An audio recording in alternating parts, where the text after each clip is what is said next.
વડનગરના સુંઢિયામાં કોંગ્રેસની જન આક્રોશ યાત્રાનું આગમન થયું હતું। વર્તમાન સરકાર તથા નેતાઓ તથા પોલીસ તંત્ર દારૂ અને જુગારની બંધી દૂર કરવા માટે કોઈ કાયદા કે કાર્યવાહી કરશે ખરા? ગુજરાત પ્રદેશ કોંગ્રેસની જન આક્રોશ યાત્રા ઇકબાલે વડનગર તાલુકાના સુંઢિયા ગામે પહોંચી હતી, જેમાં પ્રદેશ પ્રમુખ અમિતભાઈ ચાવડાએ વર્તમાન સરકાર પર આકરા પ્રહારો કર્યા હતા। ગુજરાતને નશામુક્ત બનાવવાની અને દારૂબંધીનો કડક અમલ કરવા તેમજ ખેડૂતોના સંપૂર્ણ દેવા માફ કરવાની માંગ કરી હતી। તેમણે ગાંધીનગરમાં હપ્તા લેનારી સરકારને ઘર ભેગી કરવાની પ્રતિજ્ઞા લીધી હતી। જિગ્નેશ મેવાણીની હાજરીમાં લોકસંવાદ કાર્યક્રમ યોજાયો હતો, જેમાં લોકોએ સ્થાનિક સમસ્યાઓના મુદ્દાઓ અંગે ફરિયાદનો ઢગલો કર્યો હતો। વડનગર તાલુકામાં દારૂ, જુગાર જેવા અનેક પ્રકારના વ્યસનના કારણે ચોરીઓની દિન પ્રતિદિન ઘટનાઓ ખૂબ જ વધી રહી છે તેવી પણ ફરિયાદ સાંભળવા મળી છે। યુવાનોને બેરોજગારીનો પણ પ્રશ્ન દિન પ્રતિદિન વધતો જાય છે, જેના કારણે યુવાનો રોજગાર ન મળે એટલે દારૂ, જુગાર બંધીઓથી આજના યુવાનો વ્યસન પર ચડી ગયા છે, તો તેના વિશે પણ સંવાદ થયો છે।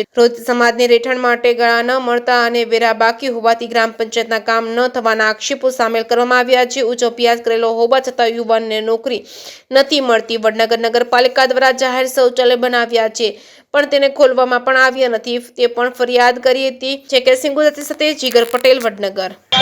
ફક્ત દારૂ, જુગાર અને ડ્રગ્સની વાત નથી, સમગ્ર ગુજરાતની જનતાના જેટલા પણ પાયાના સવાલો છે, જેટલા પણ પ્રાણ પ્રશ્નો છે, એ ખેડૂતોના દેવા માફીનો પ્રશ્ન હોય, ખોટી માપણીનો પ્રશ્ન હોય, ખાલી પડેલા સરકારી પદોમાં ભરતીનો પ્રશ્ન હોય, ફિક્સ પગાર આઉટસોર્સિંગ કોન્ટ્રાક્ટમાં શોષણનો શિકાર બનેલા યુવાનોનો પ્રશ્ન હોય, બહેનોનો પ્રશ્ન હોય, ગુજરાતના આદિવાસી, દલિત, મુસ્લિમ, ઓબીસી આવા વંચિતોનો પ્રશ્ન હોય, આ તમામ પ્રશ્નોને વાચા આપવા માટે જન આક્રોશ રેલી અમારી નીકળી અને આજે વડનગરમાં પહોંચી। આજે વડનગરની જનતાનું એક સુરે કહેવું છે કે નરેન્દ્રભાઈને વડાપ્રધાન તો બનાવ્યા, પણ હવે ક્યાંક જઈને ગામમાં કહીએ કે નરેન્દ્રભાઈ વડનગરના છે ને અમે વડનગરના છીએ, તો અમને લાગે છે કે અમારી આબરૂ કઢાઈ છે આ માણસે। એટલું જુઠ્ઠું છડે ચોક દેશ અને દુનિયાની સામે આ માણસ બોલ્યો છે। મેં અહીંના લોકોને પૂછ્યું કે આખો દેશ તો રવા દો, તમારા વડનગરના ખેડૂતોના આવકમાં ડબલ વધારો થયો? મને એક ખેડૂત વડનગરમાં એવો મળ્યો નથી।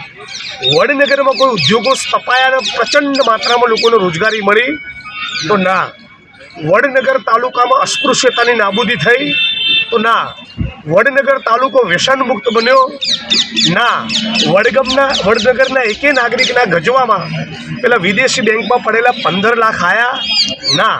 મતલબ કે વડનગરની જનતા સાથે નરેન્દ્ર મોદીએ, આ દેશના પ્રધાનમંત્રીએ 420 અને ધોકાધડી કરી છે। આવા 420 લોકોને વડનગર, ગુજરાત અને દેશની જનતા ઓળખી ચૂકી છે।